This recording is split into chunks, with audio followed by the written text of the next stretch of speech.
Sanggar Cerita mempersembahkan serial Sandiwara Radio Babat Tanah Leluhur. Saatnya hampir tiba. Sebentar lagi rasa sakit itu akan tiba. Aku akan menghentikan semedi itu setelah aku mendapatkan tanda-tandanya. Babat Tanah Leluhur. Sebuah kisah kolosal dari tanah leluhur ratusan tahun yang silam di tanah Pasundan yang diwarnai dengan kekerasan, ambisi, keserakahan, iri dan dengki, serta cita-cita dan cinta anak manusia. Kau belum juga mengatakan siapa pembunuhnya. Aku akan memberikan balasan yang setimpal padanya. Babat Tanah Leluhur.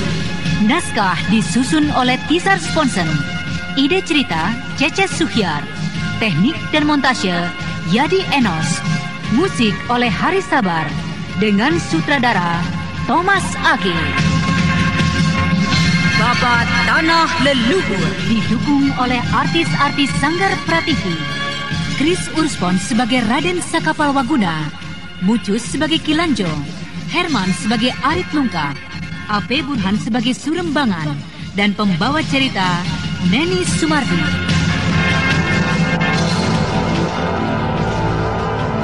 Pada kisah yang lalu diceritakan, lelaki aneh dengan gesitnya melayang ke sana kemari, bagikan seekor burung walet sedang menari-nari, menangkis serangan prajurit-prajurit keraton Sokawarni yang bersenjatakan pedang dengan ranting kecil.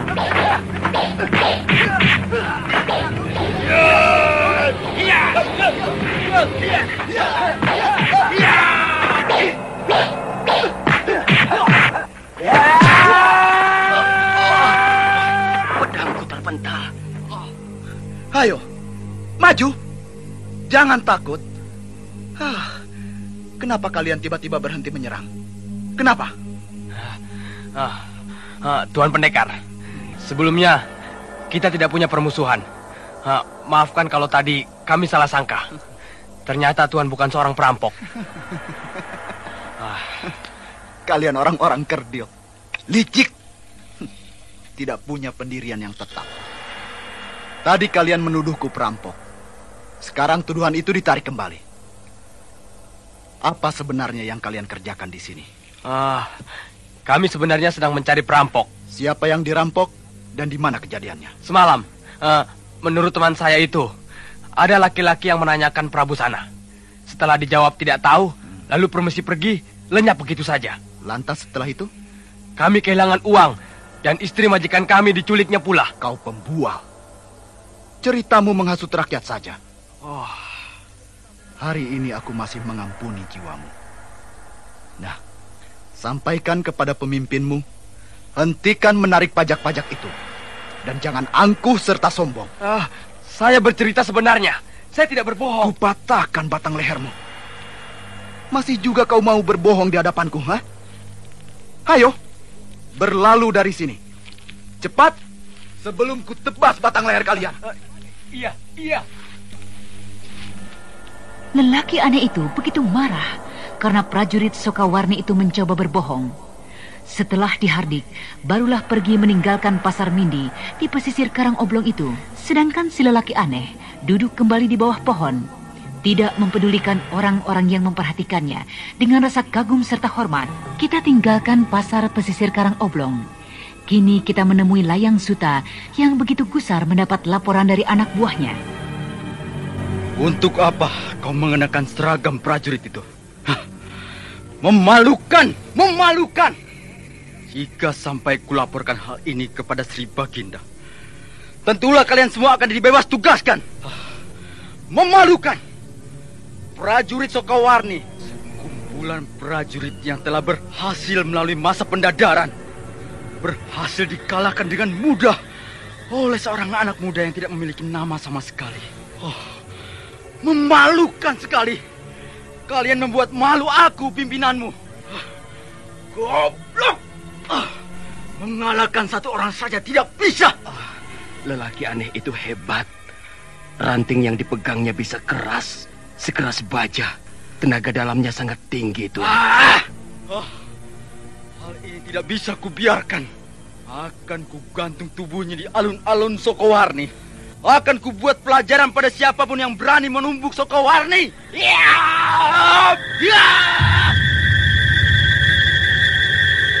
Ayo, cepat tunjukkan padaku di mana laki-laki sombong itu berada. Di mana, hai manusia tidak berguna? Jangan hanya bengong dan melongo seperti itu. Aku tidak percaya. Mana laki-laki itu sekarang? Dia masih berkeliaran di sekitar Pasar Mindi Karang Oblong, Tuan. Baik. Aku akan membuat perhitungan dengan laki-laki itu. Dengan penuh nafsu membunuh, Layang Suta melesat dengan kuda putihnya menuju Pasar Mindi pesisir Karang Oblong. Kita tinggalkan Layang Suta dan kini kita beralih ke suatu tempat yang tidak jauh dari pesisir Karang Oblong. Sebuah kota kecil, Kota Cadas. Di perguruan pengemis tongkat merah cabang Kota Cadas yang dipimpin oleh Ki Sudra. Jadi lelaki aneh itu mencari Prabu Sana. Begitulah sang ketua. Ilmunya sangat hebat. Belasan prajurit keraton dengan mudah dapat ditaklukkannya. Kau tidak menanyakan asal-usulnya. Lelaki aneh itu menyembunyikan namanya. Sangat royal dan membela kepentingan orang kecil, sang ketua. Sang ketua, mencurigakan. Mencurigakan sekali. Iya. Sangat mencurigakan. Iya, sang ketua. Sang ketua, ini sekeping uang emas yang diberikan kepadaku. Kepingan uang emas ini biasanya dipergunakan oleh para bangsawan. Benar-benar mencurigakan. Selidiki, sampai kau tahu persis untuk apa ia mencari Prabu Sana. Kalau keadaan terpaksa, lumpuhkan lelaki itu. Ingat, jangan dibunuh. Siap melaksanakan tugas, sang ketua. Dan kau nanti akan dibantu oleh kawan-kawanmu yang lain. Beberapa murid perguruan akan disebarkan ke sana. Siap melakukan tugas, sang ketua. Pengemis dari perguruan tongkat merah cabang Kota Cadas bergerak menuju Pasar Mindi pesisir Karang Oblong. Sementara itu lelaki aneh yang biasa duduk di bawah pohon tidak kelihatan lagi. Beberapa pengemis yang telah sampai di tempat itu, matanya waspada mencari-cari lelaki aneh. Lalu tak beberapa lama kemudian, datanglah Layang Suta dengan kuda putihnya.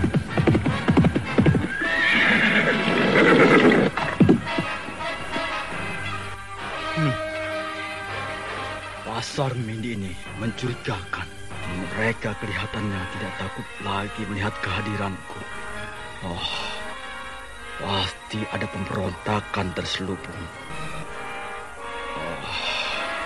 Aku harus waspada.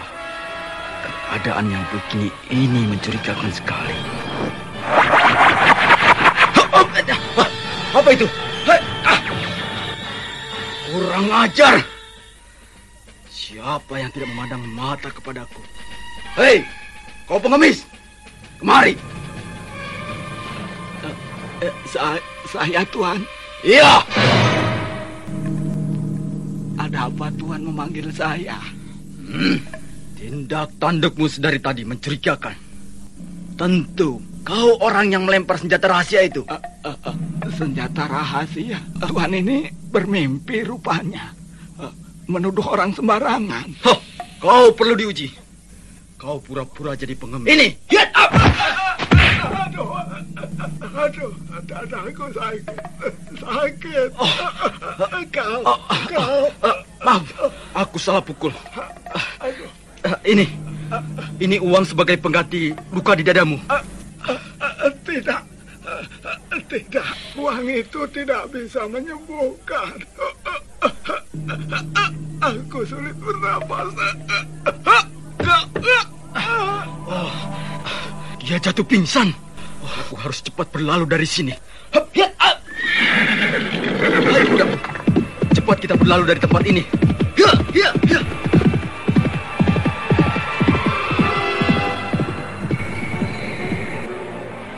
Layang Suta seperti orang ketakutan meninggalkan keramaian pasar Mindi Karang Oblong. Sementara si pengemis yang kena hajar pukulan masih terkapar mengerang kesakitan.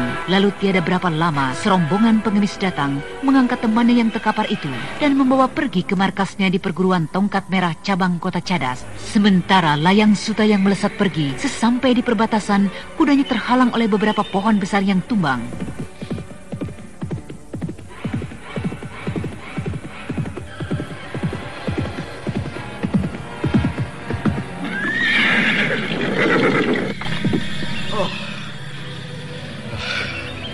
Siapa pula yang menebang pohon sembarangan?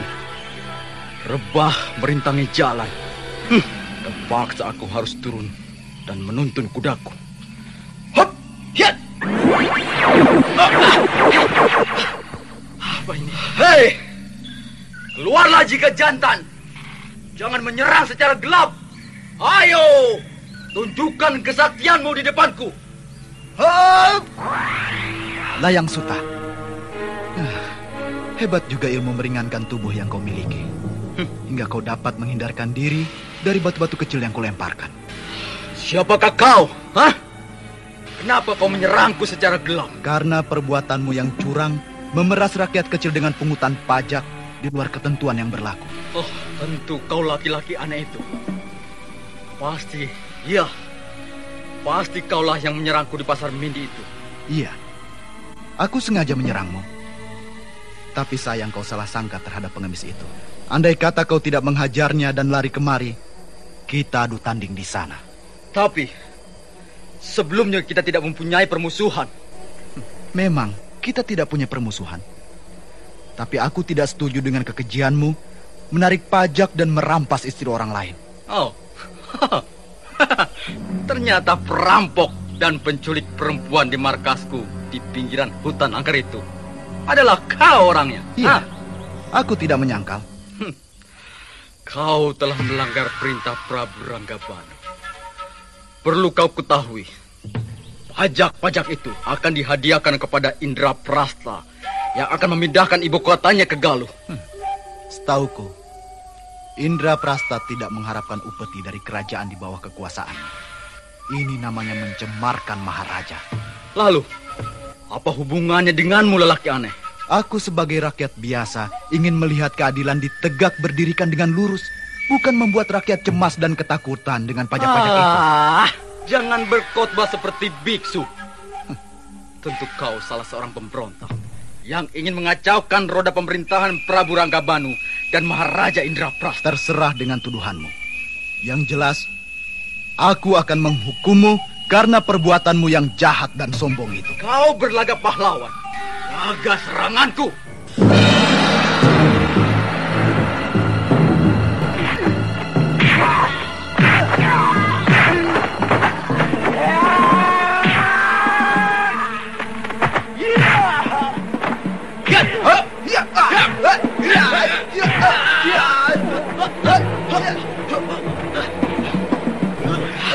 Kau hebat juga, lelaki aneh.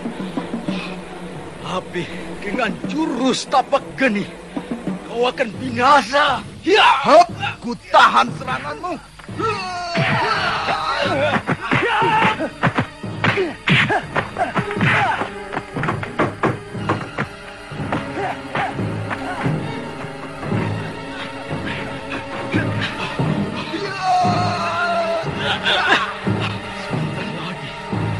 Gajahmu akan lumat, lelaki aneh. Nafasmu berpacu dengan ilmu yang kau miliki sendiri. Sebentar lagi tubuhmu akan terpental.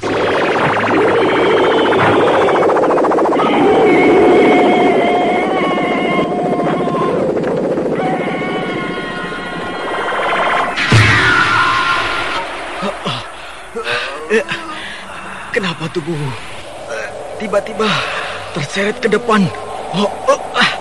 Lenganku juga menjadi lengket di telapak tangannya. Ilmu setan mungkin. Kau seperti berpacu jauh, Layang Suta. Aku tidak akan membunuhmu, tapi akan merontokkan ilmu yang kau miliki. Jangan membuat di hadapanku. Nah, Layang Suta. Kenapa tiba-tiba tubuhku menjadi panas begini? Kenapa jadi begini?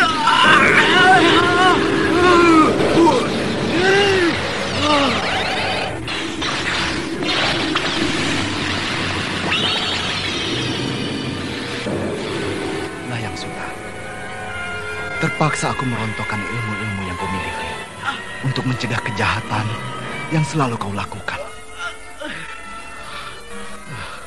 Siapakah kau sebenarnya, orang sakti, hingga menghukumku begini rupa? Aku adalah pengembara yang sedang mencari Prabu Sana.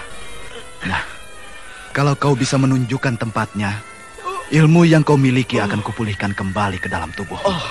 Saya... Kau kejam. Bunuh sajalah aku.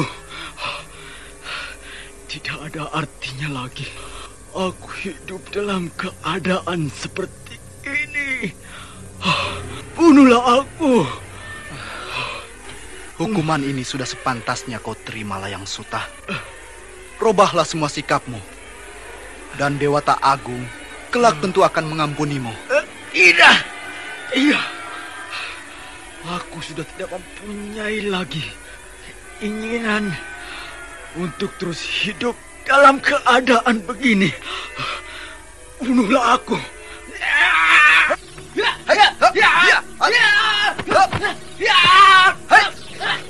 Tidak ada artinya kau mengamuk seperti ini, Layang Suta. Lepaskan! Lepaskan! Lepaskan aku! Lepaskan!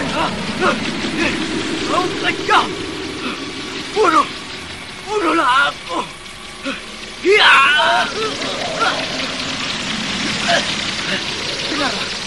Dengarlah Layang Suta. Kepandaianmu itu tidaklah hilang dengan begitu saja. Kepandaianmu itu masih tetap berada dalam tubuhmu. Satu saat kelak, jika kau merubah sikapmu, menguasai dirimu, tidak banyak mengalami tekanan-tekanan emosi, semuanya akan pulih kembali, Layang Suta. Benarkah? Benarkah apa yang kau katakan itu? Iya. Semua kepandaianku ini akan dapat pulih kembali. Apakah kau tidak mendustaiku? Apakah kau tidak hanya sekedar membuatku senang? Berkatalah terus terang. Saya tidak tahu. Kau kejam menghukumku dengan cara begini. 5 tahun lagi. 5 tahun lagi, Layang Suta. Ilmu yang kau miliki akan mengalir ke dalam tubuhmu. Nah, kembalilah kepada rajamu. Jangan berbuat sewenang-wenang. Pasti ada balasannya.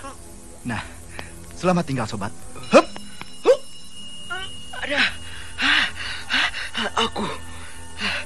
Aku sulit berdiri. Tubuhku menjadi berat begini. Aduh, suatu saat akan kubalas sakit hatiku ini. Layang Suta dengan bersusah payah berdiri dan menaiki kudanya, lalu kembali ke markasnya. Sementara itu lelaki aneh sudah duduk di bawah pohon di Pasar Mindi memperhatikan orang yang lalu lalang. Kita tinggalkan lelaki aneh. Kini kita kembali ke perguruan pengemis cabang Kota Cadas. Jadi yang menghajarmu Layang Suta? Iya, Sang Ketua. Saya tidak sempat mengelak karena pukulannya dengan tiba-tiba sekali. Ini namanya penghinaan. Layang Suta telah membuat perselisihan kepada kita. Ini tidak bisa didiamkan. Layang Suta menuduhku. Saya dikira penyerang gelap dengan paku-paku rahasia. Walaupun begitu dia tidak boleh berlaku dan bertindak main hakim sendiri. Iya, Sang Ketua, iya. Dadaku sakit. Sakit sekali, Sang Ketua. Beristirahatlah. Nanti tabib akan datang mengobati luka-lukamu. Iya, Sang Ketua, iya.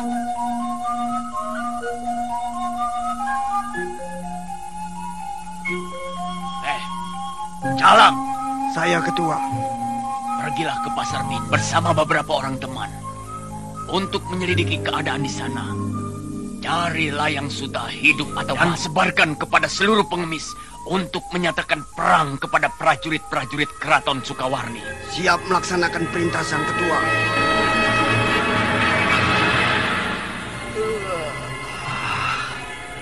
Aku mulai mengantuk. Aku tidur dulu di bawah pohon ini. Enak meluruskan badan begini. Hoi, bangun! Astaga. Ada apa kiranya, sahabat? Kau mengganggu orang yang mau tidur. Bangunlah sebentar. Iya. Ada apa, sahabat? Kelihatannya Anda seperti memusuhiku. Kau lelaki aneh yang membuat banyak orang penuh tanda tanya.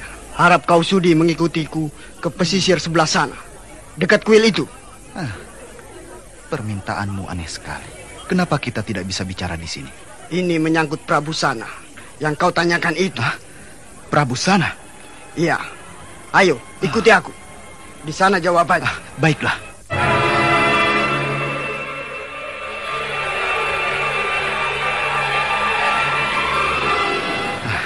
Kita sudah sampai di kuil.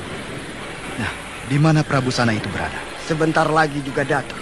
Loh, tadi kamu bilang ada di sini. Sekarang kau bilang sebentar lagi datang. Mana yang benar? Sabarlah Tuhan. Baik. Aku akan bersabar menunggu. Siapakah pasukan berkuda itu? Celaka. Pasukan kerajaan Sokawarni tentu akan melakukan pembersihan. Kelihatannya bukan prajurit yang kemarin melakukan pembersihan. Tenang saja, sahabat. Jangan takut. Hei, pasukan berhenti. Hei, Kisanak berdua. Sedang apa kalian duduk di depan kuil? Apakah kalian akan melakukan pencurian?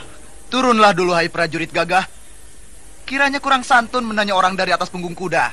Kaulah yang harus menghormat kedatanganku. Sudah, tangkap saja kedua orang itu. Pasti mereka akan berbuat jahat di sekitar kuil ini.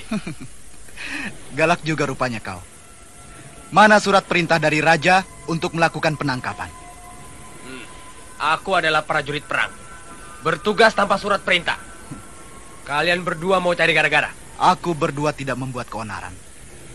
Penduduk yang tidak menghormat kepada prajurit kerajaan, dia pasti pengacau dan pemberontak. Ayo prajurit-prajurit, tangkap kedua orang ini. Kita dikepungnya. Mereka melingkar dan masing-masing menghunus pedang. Tenanglah. Kalian prajurit, turunlah. Ringkus kedua pembangkang itu. Pengacau itu, ayo! Ayo!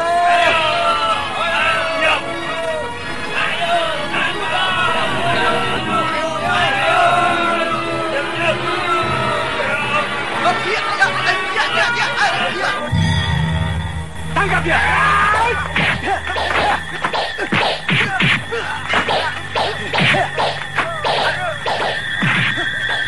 Serentak, kelima orang prajurit sambil menghunus pedang melompat turun dari kudanya dengan wajah garang mendekati lelaki aneh dan pengemis.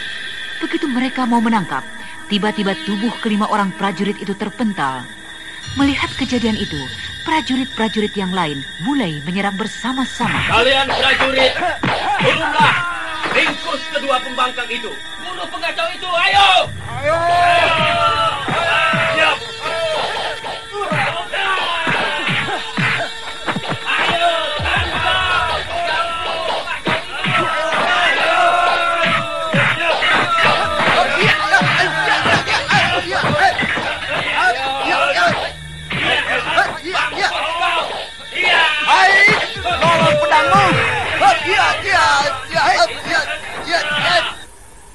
Ya! Ku tangkis pedang kalian dengan pedang temanmu yang terpental ini.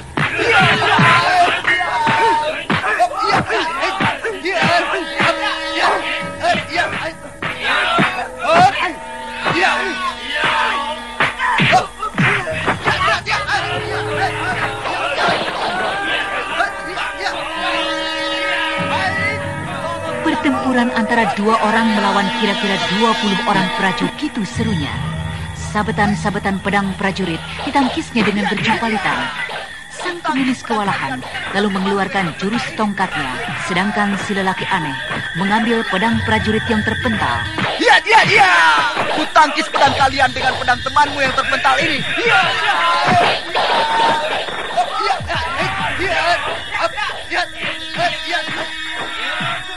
Tiba-tiba saja, lelaki aneh itu mengeluarkan teriakan nyaring dan panjang. Maka semua prajurit-prajurit yang menyerangnya terpental, pedangnya terlepas, lalu jatuh terkapar tanpa daya. Sang pengemis mulutnya ternganga, terkesima melihat kehebatan lelaki aneh itu. Hei, prajurit-prajurit Sokawarni, nyawa kalian berada di tanganku. Sekali tebas, batang leher kalian akan lepas. Tapi aku masih punya hati. Nah, kenapa kalian bertugas tanpa aturan yang benar? Ayo jawab. Kau sebagai pimpinan pasukan berkuda. Ayo jawab. Tuan Pendekar. Kami mendapat perintah untuk menangkap dan membawa penduduk yang melawan kepada petugas keraton. Tapi kami berdua bukanlah orang-orang yang membangkang. Hanya kalian berlaku kasar terhadap penduduk. Tuan Pendekar, Tuan adalah laki-laki yang kami cari. Menurut laporan Telik Sandi, Tuan adalah orang yang melukai Layang Suta serta mencari Prabu Sana. Aku mencari Prabu Sana itu adalah urusanku sendiri. Sedangkan Layang Suta, dia adalah prajurit angkuh, sombong, yang berbuat semena-mena. Aku tidak senang melihat prajurit menyalahgunakan tugas. Sampaikan kepada raja kalian. Aku si pengembara tidak senang melihat ketidakadilan dengan penetapan pajak yang memberatkan penduduk. Iya, saya akan sampaikan kepada Kanjeng Prabu Ranggabanu. Nah, sekarang cepatlah pergi. Iya Tuan Pendekar. Ayo, semua pasukan, kita kembali ke istana.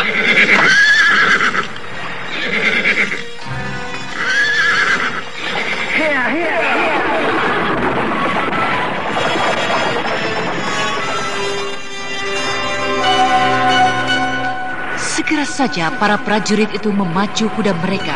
Akan tetapi baru beberapa belas tombak mereka berlalu, terjadi satu pemandangan yang mendebarkan dada. Tanpa disangka-sangka dan diduga, ombak setinggi bukit muncul siap menggulung para prajurit Sokawarni. Lihat Tuan Pendekar, prajurit-prajurit itu akan digulung ombak. Aku harus menolongnya.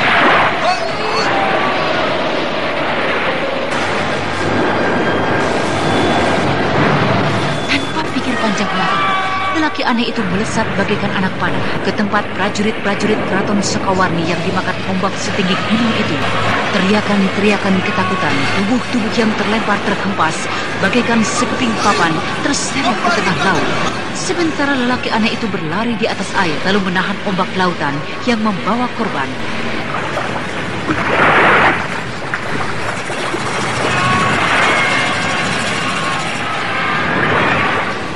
Hei, kembalikan korban-korban itu ke darat. Ya!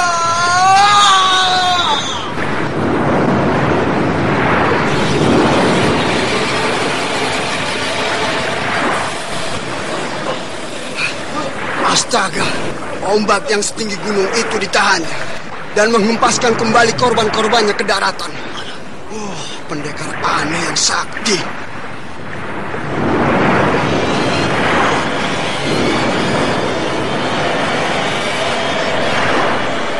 Bagaimana keadaanmu, wahai prajurit-prajurit? Tidak apa-apa, Tuan Pendekar. Saya seperti bermimpi. Terima kasih atas pertolonganmu. Apakah yang sebenarnya telah terjadi?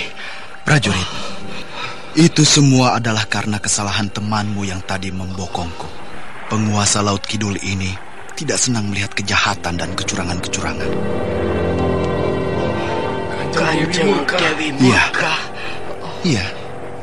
Nah, kembalilah segera. Itu tadi hanya sekedar peringatan buat kalian. Iya, terima kasih.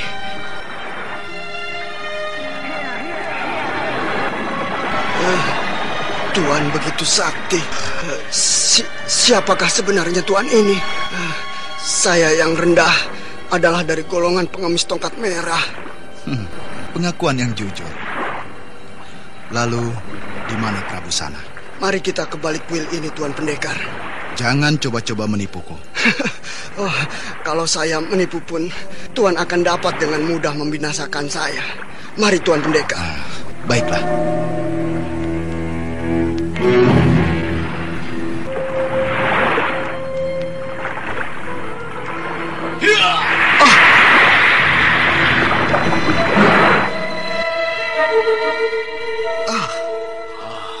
Selamat bertemu, lelaki aneh. Kau datang memenuhi permintaanku. Oh, jadi ini sebuah undangan? Lalu siapakah kau ini? Maaf, Tuan Pendekar. Beliau adalah guru saya yang bernama Kisudra. Oh, begitu. Kisudra, apa maksudmu yang sebenarnya terhadapku? Bukankah kau sedang mencari Prabu Sana? Iya, betul. Aku akan memberikan hadiah kepada siapa saja yang mengetahui Prabu Sana. Dengan maksud apa kau mencari Prabu Sana? Untuk sementara, orang lain belum boleh tahu. Tapi yang jelas, aku bermaksud baik. Kalau begitu halnya, kau kuundang ke markasku hari ini juga. Di sana kau akan menemukan semuanya. Tempat ini bukanlah tempat yang baik untuk berbincang-bincang. Baiklah, Kisudra. Aku memenuhi undanganmu. Terima kasih, Tuan Pendekar. Mari. Mari.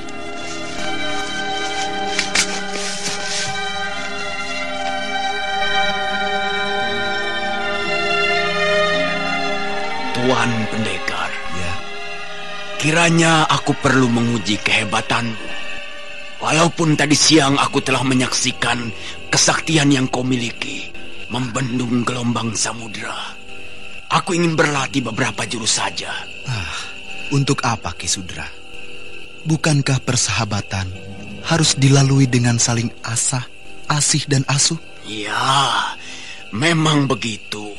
Tapi apa salahnya jika kita mengasah senjata kita supaya tidak tumpul? Kau memaksaku juga, Kisudra. Terima kasih. Kau mau memenuhi permintaanku. Mari, kita ke tengah lapang itu. Silakan, Kisudra. Kita pakai tangan kosong saja, Tuan Pendekar. Mari kita main-main sebentar. Hup! Jaga seranganku. Tangkisan Sri Kunting. Ilmu yang dipakai oleh golongan bangsawan. Nah, ini satu lagi. Paku-paku terbang.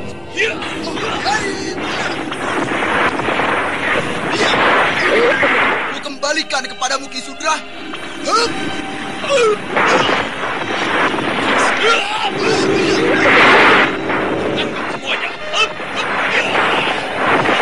Hebat, sungguh hebat. Jurus walet terbang mencari kekasih. Aku mengaku kalah denganmu, Kisudra. Jangan merendah, pendekar aneh. Dengan ilmu membalik telapak dan tangkisan Sri Gunting, tentunya kau golongan bangsawan yang sedang menekuni ilmu paku bumi. Ucapanmu terlalu berlebihan, Kisudra. Aku cuma manusia biasa. Kemungkinan sekali jurus-jurus yang kupakai ada kesamaannya dengan pendekar-pendekar lain. Hormatku padamu, Kisudra. Ya, sekarang aku percaya penuh padamu, pendekar aneh. Perlu kau ketahui, Prabu Sana kini berada dalam keadaan sehat, dalam lindungan Dewata. Di manakah beliau sekarang bermukim? Kanjeng Prabu Sana berada di Gua Larang. Gua Larang? Ya, kau dapat ke sana melewati beberapa anak sungai, arahnya ke sebelah utara. Oh, terpujilah Yang Agung.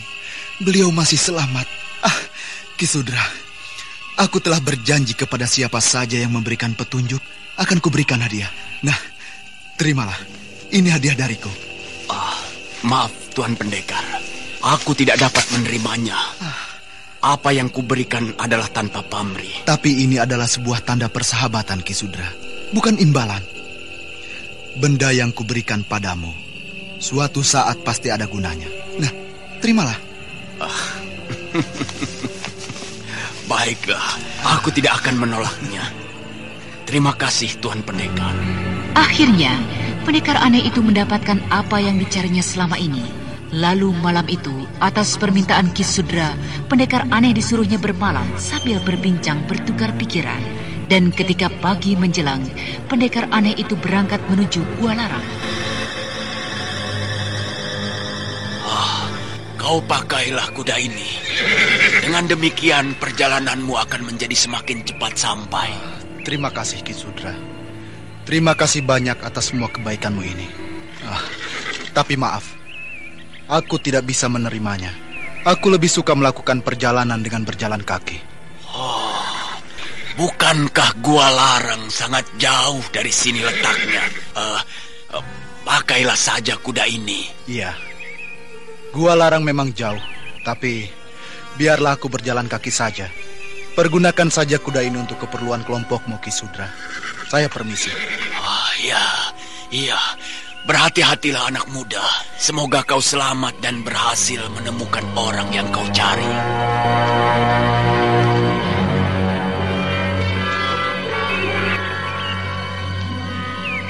Cawang, cepat kau sebarkan kabar ini secara beranting. Kabar harus sampai ke Gua Larang sebelum pendekar aneh itu sampai di sana. Bahwa akan datang laki-laki aneh yang mau menemui Kanjeng Prabu sana. Dan ingat, sampaikan juga ciri-ciri dan tanda-tanda dari laki-laki yang kau ketahui itu. Siap melaksanakan perintah Sang Ketua. Dan satu hal lagi. Cari hubungan segera dengan pusat. Usahakanlah untuk dapat menemui pimpinan pusat. Dan kau sampaikanlah berita tentang kedatangan seorang pemuda aneh, berikat kepala ulung dan berkalung bahar. Dan sampaikan juga bahwa pemuda itu mempunyai pertanda dari kerajaan Galuh. Sebuah Garuda yang diukir dengan emas. Katakanlah, aku mencurigai bahwa anak muda itu mempunyai hubungan erat dengan keluarga Galuh. Karena ia sedang bertanya-tanya tentang Prabu Sana. Siap melaksanakan perintah Sang Ketua. Terimalah ini, bulu ayam jago, sebagai tanda tugasmu untuk mempermudah mengabarkan berita yang kau sampaikan. Saya pamit melaksanakan tugas Ketua. Pergilah. Pendekar aneh itu pasti mempunyai hubungan erat dengan Kanjeng Prabu Sana. Iya, pasti. Terbukti dengan hadiah yang diberikan kepadaku, sebuah Garuda yang diukir dari emas. Lambang ini merupakan lambang kekuasaan seorang raja. Lambang ini dibuat sedemikian rupa sehingga mudah diganduli di leher. Baiklah, kusimpan saja baik-baik. Setelah murid pengemis tongkat merah pergi melaksanakan tugasnya, Ki Sudra memperhatikan sebuah gandulan yang berukir burung Garuda terbuat dari emas, pemberian dari lelaki aneh itu, yang sekarang menuju ke Gua Larang. Untuk sementara, kita tinggalkan perguruan Ki Sudra. Kini marilah kita beralih mengikuti perjalanan lelaki aneh itu.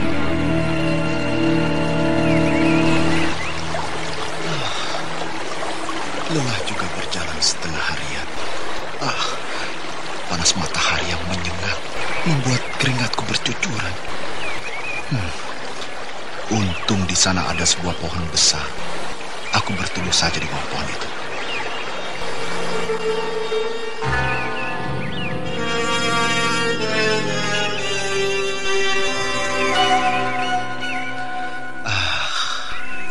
Di bawah pohon ini teduh dan rindang. Angin sepoi-sepoi menyegarkan. Haus sekali. Dengan buah mentimun ini, hausku tentu akan lenyap. Ki Sudra begitu baik, memberikan bekal untuk perjalananku. Selain mentimun, ada panggang ayam dan sebungkus nasi. Membuat perutku lapar.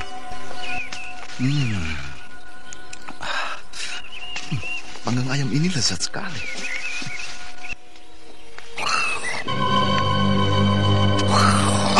Astaga, monyet besar berdiri di depanku.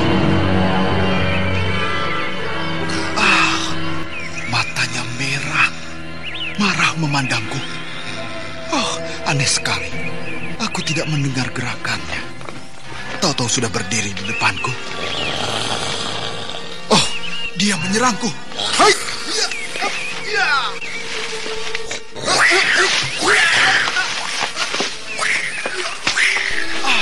Berbahaya kukunya. Hampir saja leherku kena disergapnya.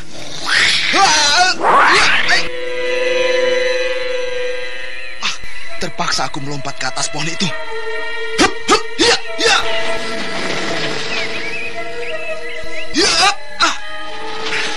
Aku akan aman di atas cabang pohon ini. Astaga, monyet besar itu melompat kemari. Tenaga mengentengkan tubuh yang begitu hebat. Berarti bukan monyet besar sembarangan. Aku harus hati-hati menghadapinya. Hai! Ya! Gila, dia menyerang dengan pukulan seperti manusia biasa. Ya! Ya! Ya! Ya! Ya! Tidak masuk akal. Monyet besar yang kuhadapi ini bisa bersilat. Pukulannya berbahaya.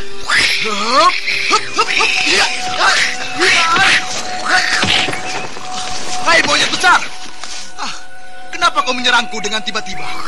Hentikan! Kita tidak pernah bermusuhan. Apa maksudmu menunjuk-nunjuk ke arah sana? Apa maksudnya monyet itu menunjuk ke lehernya dan menunjuk ke sebuah bukit di sana itu? Dia tidak menyerang lagi kepadaku, tapi malah berlalu ke bukit yang ditunjukkan. Mungkin maksudnya menyuruhku untuk mengikutinya. Baiklah, ku ikuti saja.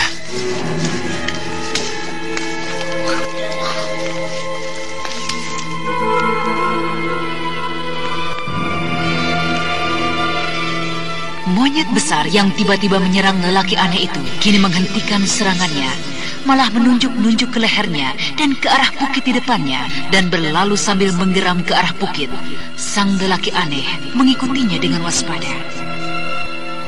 Jadi ini sebabnya monyet besar itu menunjuk ke lehernya. Tadi dia menyerangku. Mungkin aku disangka yang pernah melukai monyet besar perempuan itu. Aku harus menolongnya. Sinar kehidupan masih kelihatan di matanya. Sobat, itu mungkin istrimu. Aku akan mencoba menyembuhkannya. Monyet besar ini mengerti apa maksudku. Baiklah, ku totok dulu jalan darahnya dekat leher itu. Hup, hup, ya, hup,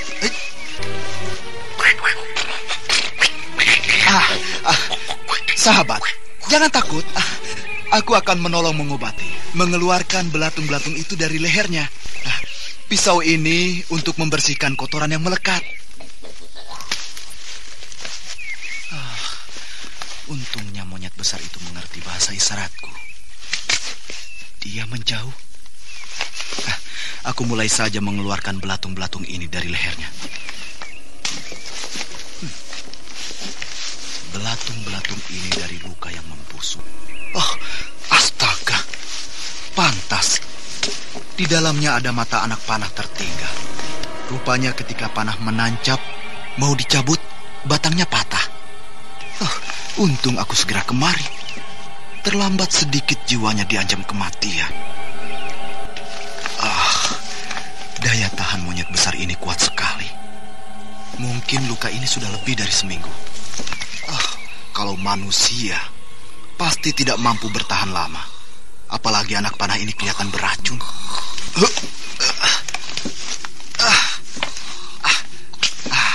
Sedikit lagi belatung-belatung ini habis ku keluarkan dari lubang luka ini.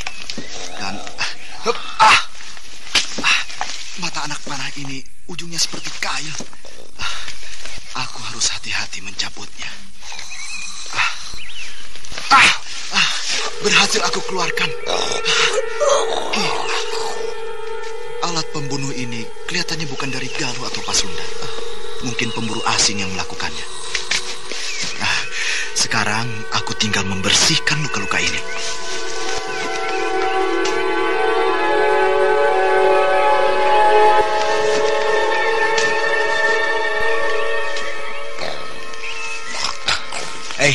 Sahabat, aku telah membersihkan luka-luka di lehernya. Bawalah dia ke tempat istirahatmu.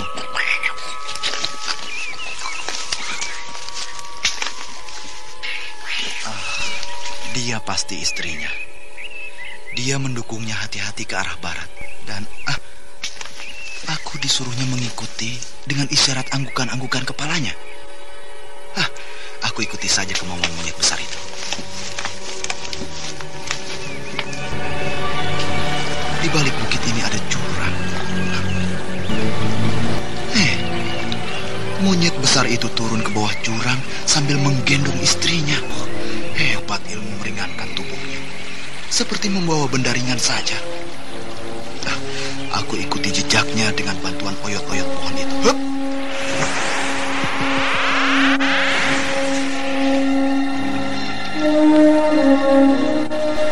Lelaki aneh itu terus mengikuti gorila yang merayap ke dasar jurang.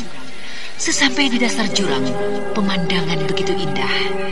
Ada sebuah taman yang dipelihara dengan baik. Dan pada dinding jurang terlihat sebuah gua. Disitulah monyet besar yang jantan meletakkan istrinya. Dan lelaki aneh itu mengikuti masuk ke dalam lubang gua setinggi tubuh manusia.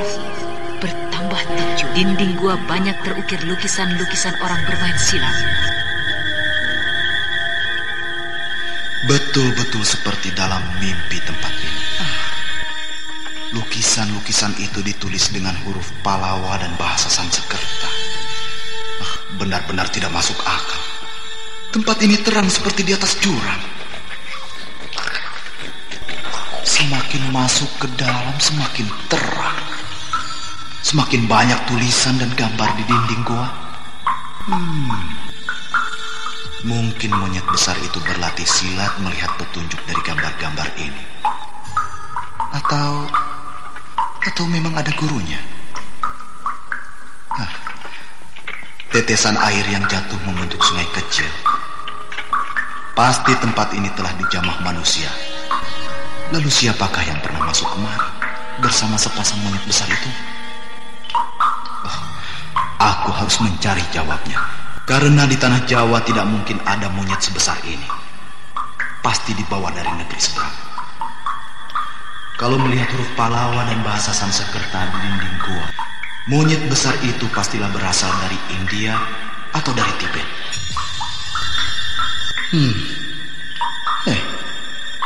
Gerakan-gerakan orang yang terukir di dinding itu seakan-akan ku kenal. Bukankah gerakan-gerakan itu merupakan jurus dari Banyu Cakrabuana? Ya, Banyu Cakrabuana. Ya, akan ku coba jurus-jurus ini.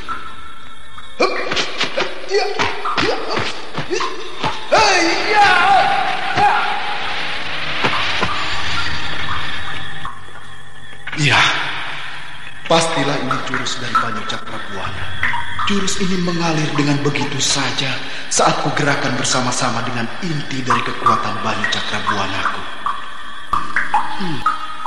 Bagaimana bisa aji Banyu Cakrabuana tertera di dinding ini? Apakah ada orang lain lagi yang menguasai aji Banyu Cakrabuana selain Sang Dewi? Banyu Cakrabuana yang merupakan inti dari seluruh aji dan ilmu olah kanuragan yang ada di Mayapada ini memiliki beragam aneka perubahan yang tidak terkira kehebatannya. Dan tingkatan ketiga ini merupakan puncaknya. Seluruh gerakan yang tertera di sini telah kudapatkan dari Sang Dewi. Ada yang datang. Siapakah itu? Sahabat, kau datang membawa buah-buahan untukku? Terima kasih. Iya, kau menyuruhku makan, bukan? Buah lemot yang hijau. Terima kasih, sahabat.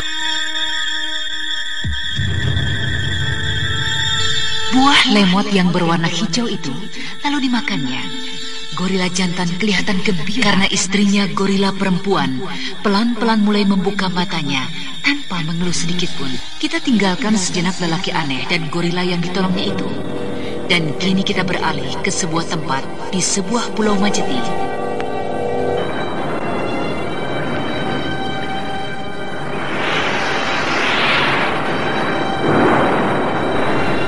Naga Sanca, kau sebagai orang kepercayaanku, aku ingin minta pendapatmu.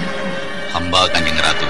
Kuharap kau merahasiakan apa-apa yang kusampaikan kepadamu. Kanjeng Ratu, hamba akan mentaati titah ini. Nah, Naga Sanca, apakah kau tidak melihat perubahan pada diriku? Hamba hanya melihatnya sekilas. Maaf Kanjeng Ratu, hamba melihat Kanjeng Ratu seperti orang yang merindukan sesuatu. Tebakanmu benar, Naga Sanca. Aku sedang merindukan seseorang. Tapi aku takut melanggar tata susila yang telah tertera di negeri ini. Maksud Kanjeng Ratu, harapan kerinduan itu dengan makhluk lain? Ya, benar Naga Sanca.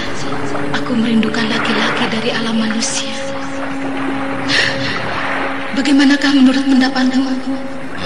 Menurut pendapat hamba, soal perasaan dan soal hati, hamba tidak bisa memberikan pendapat yang baik untuk jalan keluarnya, Kanjeng Ratu. Ya, kau benar Naga Sanca. Soal hati, orang lain tidak bisa merasakannya. Tapi setidaknya kau dapat memberikan ungkapan yang dapat melekahkan hatiku. Kanjeng Ratu, kalau kita melihat silsilah garis keturunan, kurang begitu baik untuk berhubungan dengan makhluk lain. Hamba khawatir terjadi lindu atau bencana lain di negeri Majeti ini. Ya, pendapatmu menarik sekali. Tapi apakah kau pernah merasakan hatimu tersiksa? Hamba sulit mengutarakannya, Kanjeng Ratu. Kenapa? Karena hamba sendiri takut untuk merindukan makhluk. Maksud hamba untuk mencintai sejenisku. Karena belum waktunya, Kanjeng Ratu. Ya, ku maklumi Naga Sanca. Nah, sekarang kau kuperintahkan untuk pergi ke pesisir Karangoblong. Carilah laki-laki yang memakai ikat kepala ulun dengan memakai kalung dari akar bahan. Kau boleh menyamar sebagai makhluk manusia. Tapi hindari jangan sampai jatuh cinta dengan perempuan di sana. Titah Kanjeng Ratu akan hamba jalankan sebaik-baiknya.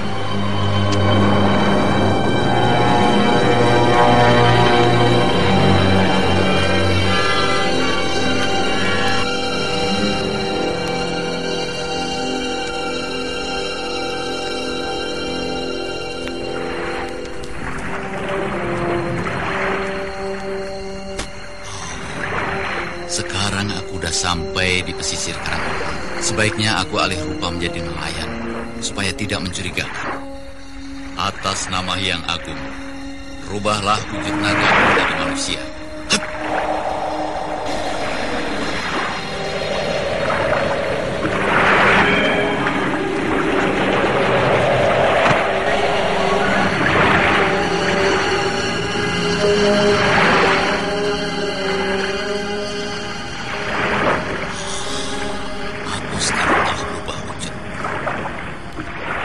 Namaku bukan Naga Sanca, tetapi akan kuganti menjadi Galuntang. Ya, nama yang indah. Nah, dengan pakaian seperti nelayan, aku akan berbaur ke sana, ke tempat nelayan menjual ikan-ikan itu.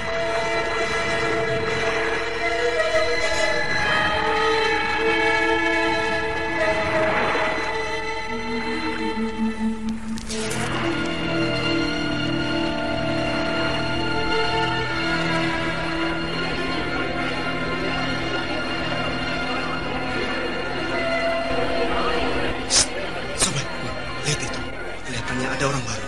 Mana? Aku tidak melihatnya. Itu yang berjalan kemari. Kelihatannya habis melaut. Ayo kita hadang dulu sebelum sampai ke pelelangan. Iya, ya. Wah, makanan empuk buat kita. Ayo, cepat.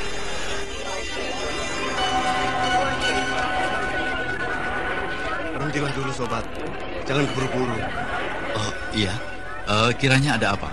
Bisa saya bantu? Kelihatannya kau bukan orang pesisir Karangoblong ini. Anda berdua menebak dengan tepat sekali. Saya dari negeri seberang.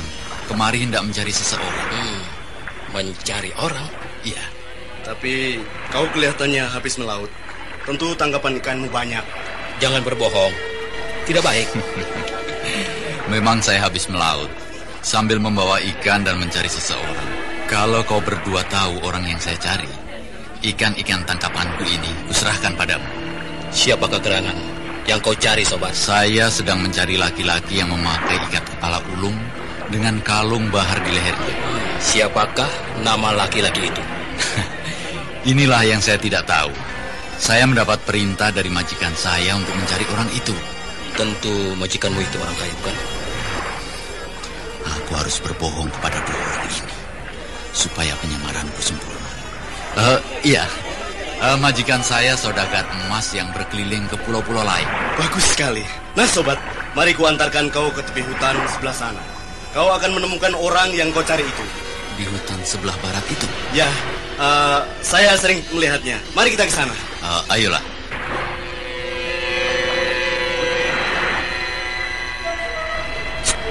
Gila kau. Rencana apa yang kau akan perbuat? Sudahlah, ikuti aku saja. Orang itu makanan empuk buat kita. Lihat saja. Kita sudah sampai di tepi hutan. Tapi tidak seorang pun saya melihat orang lewat di sini. Memang tidak ada orang yang berani lewat di tepi hutan angker ini. Jadi, apa maksud kalian berdua terhadapku? Sobat, perlu kau ketahui. Aku ini bernama Berandal Wana Angker. Dan namaku Wana Gatel. Siapa-siapa yang melawanku, seketika tubuhnya akan menjadi gatel. Jadi kalian mau merampokku? Benar. Nah, serahkan kantong uang yang berada di pinggangmu itu. Ayo cepat serahkan. Iya. Tapi jangan semuanya. Saya tidak punya apa-apa. Hanya kantong uang ini. Tidak peduli. Lemparkan kemari. Iya. Nah, kembalilah kau ke tempat pelelangan ikan. Aku masih mengampuni jiwamu. Iya. Sobat, di tempat pelelangan jangan coba-coba kau mengadu pada orang-orang. Kau habis dirampok di hutan ini. Iya. Saya berjanji, asal jiwa saya diampuni. Ya, nah cepatlah kau berlalu dari sini. Ayo, cepat. Iya.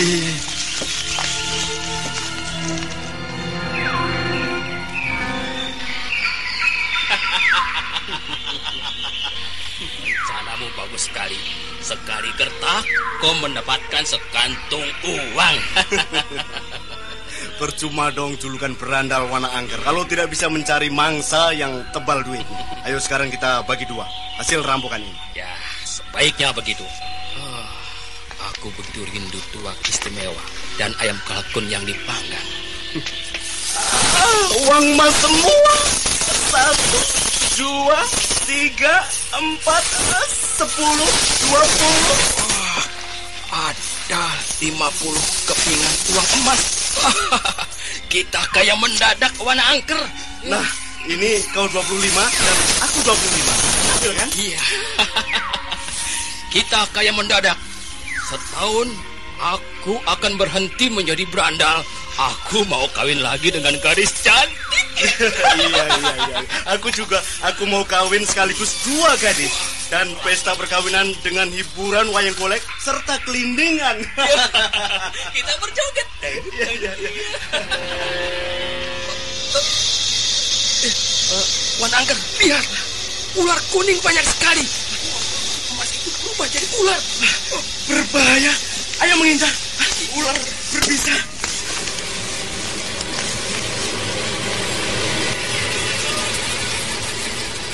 Kedua berandal-berandal itu dengan muka ketakutan melompat menghindar. Uang emas hasil rampokan berubah menjadi ular kuning yang berbisa. Lalu kedua berandal-berandal itu lari ke tempat pelelangan. Tapi di tengah jalan bertemu lagi dengan laki-laki yang baru saja dirampoknya.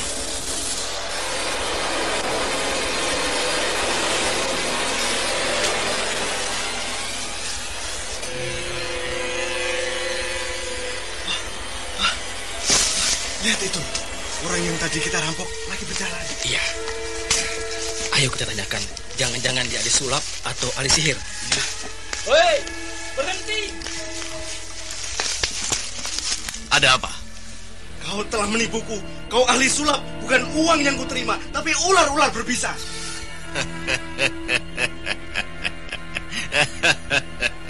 Itulah hadiah orang malas yang tidak mau bekerja. Kerjanya merampas hak orang lain. Lalu kalian mau apa denganku? Aku akan membuat perhitungan denganmu. Lihat, kau lebih baik dipanggang dengan golok sakti milikku. Kalian salah pegang, bukan golok, tapi ular-ular milikku. Lihatlah.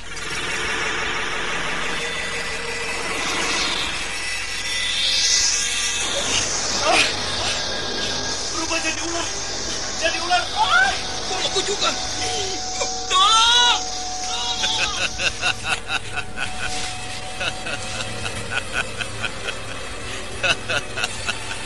Perampok-perampok ingusan. Sama ular saja takut. Hai, jangan lari. Ayo jangan lari. Kedua berandal itu terus berlari dengan ketakutan. Sedangkan lelaki yang dirampoknya, penjelmaan dari naga sanca, tertawa terpingkal-pingkal. Melihat berandal-berandal itu ketakutan, karena goloknya berubah menjadi ular berbisa. Kita tinggalkan naga sanca atau galuntang. Kini kita beralih di dalam sebuah gua, menemui lelaki aneh dan sepasang gorila yang ditolongnya. Nah, lihatlah, istrimu telah pulih kekuatannya. Tentu beberapa hari saja akan sembuh luka-luka di lehernya. Oh iya, aku mengerti. Kau ingin mengucapkan terima kasih kepadaku. Apa? Kau mengajakku untuk ke batu hitam di pojok itu. Baiklah sahabat.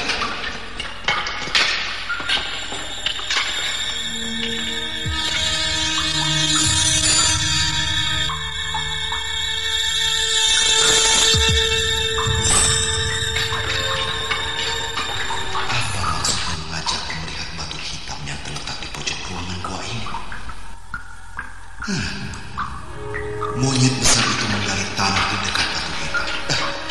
Apa yang akan diambil?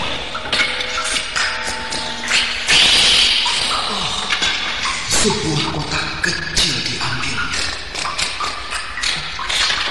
Kau memberikan kotak kecil kepadaku? Iya, aku terima. Terima kasih banyak besar. Kotak kecil ini terbuat dari perak asli. Tertulis dengan huruf Palawa dan bahasa Sanskerta. Kotak ini diberikan untuk orang yang budiman. Ujar-ujar yang bagus. Sepasang tusuk konde emas.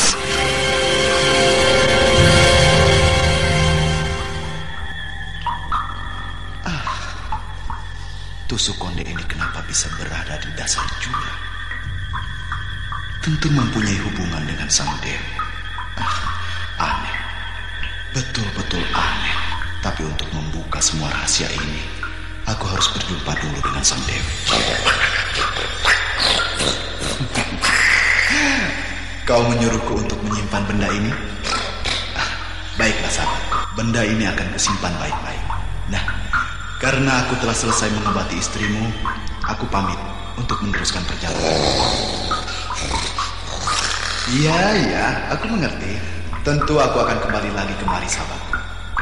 Iya, pasti sahabatku. Lelaki aneh itu dengan bahasa isyarat berbicara dengan monyet jantan yang memberikan kotak perak berisi sepasang tusuk konde emas. Sepasang gorila itu kelihatan sedih ketika lelaki aneh itu pamit merayap ke atas jurang untuk meneruskan perjalanannya mencari Prabu Sana. Kita tinggalkan lelaki aneh itu. Kini marilah kita beralih ke pesisir Karang Oblong, menjumpai naga sanca atau galuntang yang mencari laki-laki berikat kepala ulung dan berkalung gelang bahar.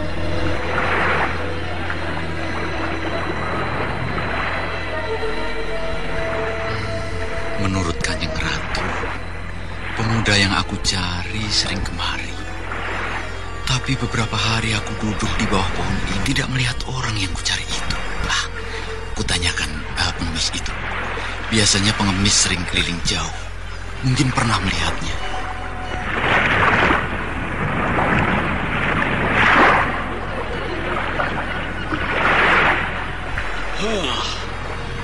laki-laki yang kucurigai itu menuju ke arahku. Mau apa dia? Permisi sahabat, bolehkah saya mengganggu barang sejenak? Silahkan sahabat, silahkan. Saya sedang mencari laki-laki yang memakai ikat kepala ulung dengan kalung bahar di lehernya. Apakah sahabat pernah melihatnya? Apakah laki-laki itu juga membawa keneron di pinggangnya? Iya betul sekali. Kalau boleh tahu, siapakah Anda? Berasal dari mana? Namaku Galuntang, dari negeri seberang. Saya mencari laki-laki itu atas perintah majikan saya. Saya bukan orang jahat. Tetapi kenapa Anda tidak menyebutkan nama laki-laki yang sedang Anda cari itu? Majikan saya tidak menyebutkan nama lelaki itu. Hanya ciri-cirinya saja yang diberikan kepada saya. Kalau sahabat pernah bertemu atau mengetahuinya, sudi mengantarkan atau memberitahu tempat tinggalnya. Lalu kalau aku mengetahuinya dan tidak mau menunjukkan di mana laki-laki itu berada, bagaimana sikap Anda? Saya tidak akan memaksa. Itu hakmu sendiri. Saya lebih suka dengan kejujuran. Iya, baiklah. Mari ikuti aku ke tempat laki-laki yang kau cari itu. Naga Sanca atau Galuntang mengikuti sang pengemis. Lalu pengemis itu membawanya ke kota Cadas, ke perguruan di tepi pesisir, perguruan pengemis tongkat merah. Di sana sudah menunggu sang guru, Ki Sudra. Selamat datang tamuku yang terhormat. Silakan duduk di atas tikar sederhana ini. Terima kasih atas sambutan sahabat.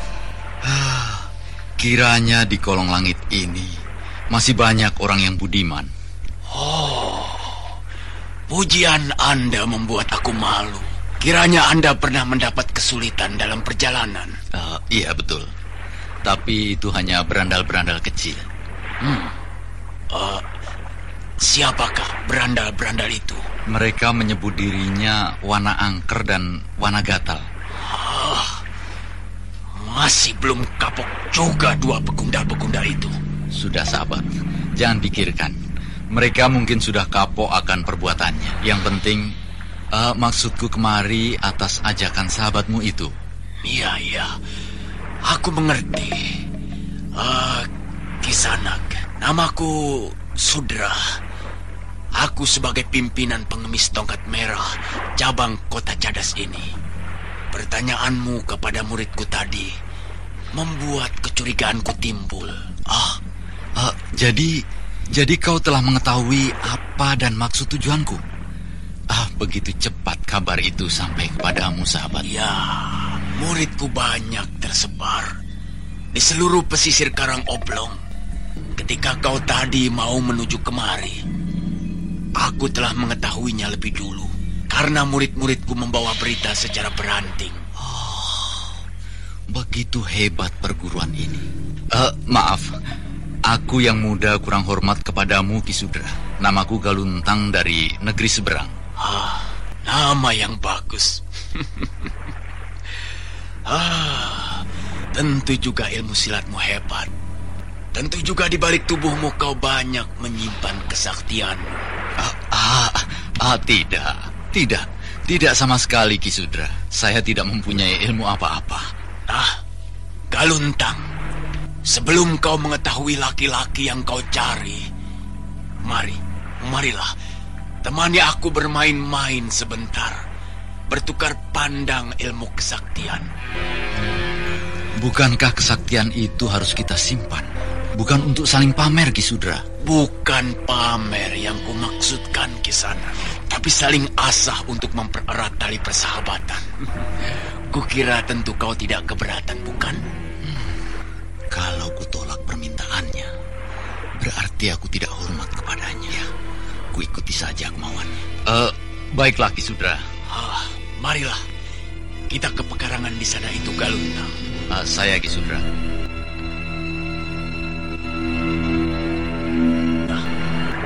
Bersiaplah. Kita akan mulai, Galuntang. Jagalah seranganku.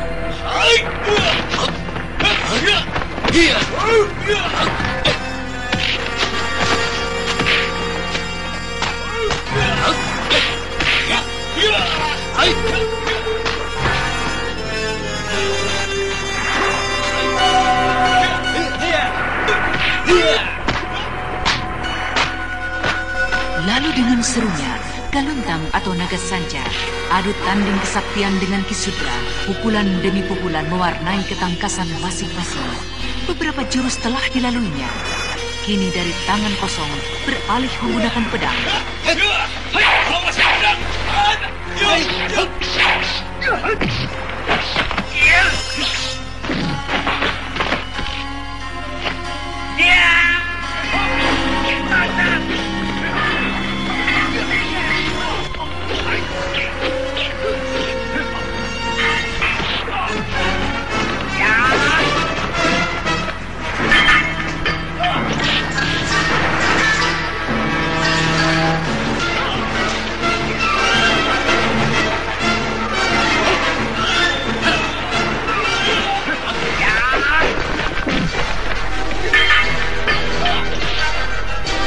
Kedua pedang itu berkelebat, seperti putaran kincir angin, sukar untuk diikuti oleh mata.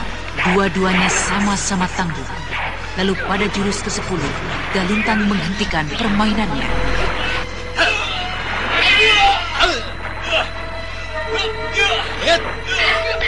Maaf Ki Sudra, saya mengaku kalah setingkat denganmu.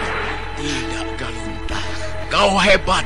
Jurus seranganmu yang sebagai ombak menggulung-gulung. Aku yang tua belum apa-apa.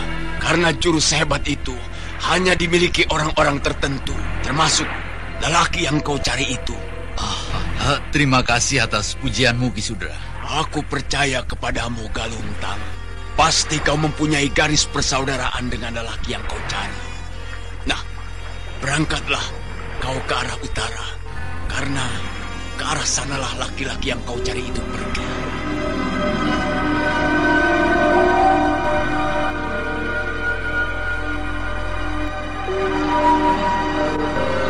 Kita tinggalkan Galuntang atau Sinaga Upas, dan kini kita beralih mengikuti perjalanan lelaki aneh menuju Gua Larang. Sebentar lagi malam. Aku terpaksa bermalam di dalam hutan ini.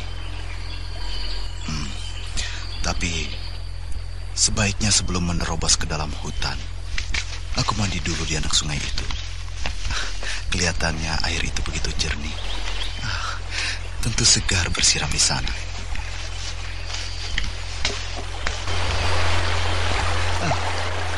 Benar, jernih sekali airnya. Tapi kenapa begitu banyak ular-ular air berenang? Aku tidak dapat mengusik ular-ular itu. Lebih baik aku mencari anak sungai yang lain, atau di sebelah sana itu.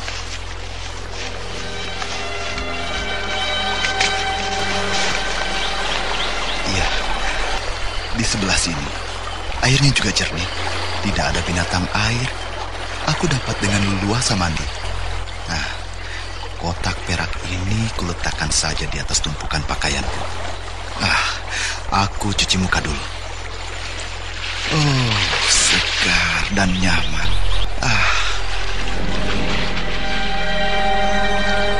Lelaki aneh itu mandi dengan segarnya, berenang ke sana kemari untuk melemaskan otot-ototnya yang kaku, menyelam, lalu timbul lagi membawa ikan gabus untuk mengisi perutnya. Setelah mendapat 5 ekor ikan gabus, lalu menyelesaikan mandinya. Kini dibuatnya api unggun dari ranting-ranting kering yang dikumpulkan.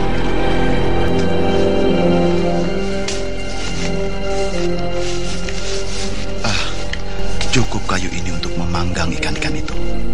Nah, sekarang kubuatkan apinya dengan mengadu batu-batu kali yang kering ini.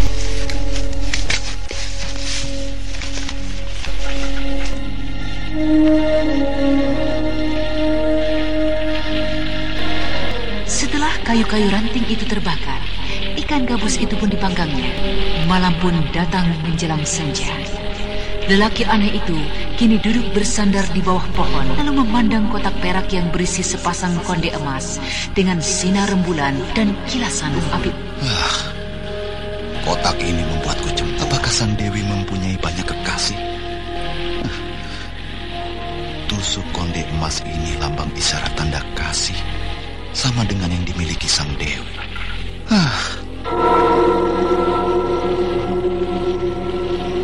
Lelaki aneh itu dadanya berdegup keras. Bayang-bayang sang dewi menari-nari di hadapannya.